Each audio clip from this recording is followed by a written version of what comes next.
One of the more frequent calls that I occasionally get from a client is to discuss with me their frustration over someone on their team who's not performing up to expectation.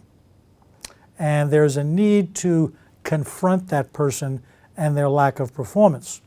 Or maybe to confront a customer. They're not paying on time, whatever the case may be.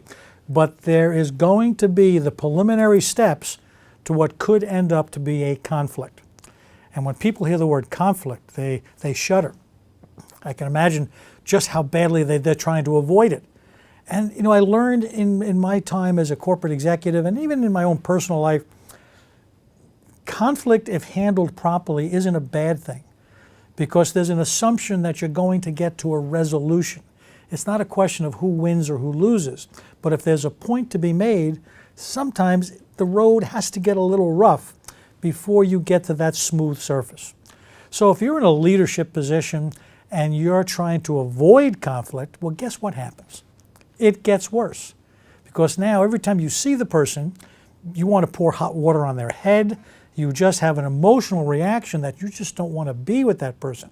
It's like pouring hot water on an open wound, and you've all been there. I know that, and I've been there. So what's the best way to deal with conflict and to resolve it? First, be resigned to the fact that you have to talk to the person. Second, take an extra minute and determine what you want the outcome of that decision to be. Then as you sit with the person, let them know what the outcome is. What does that do? It establishes common ground. It gets you and that individual on the same page, so to speak, or at least working towards that outcome.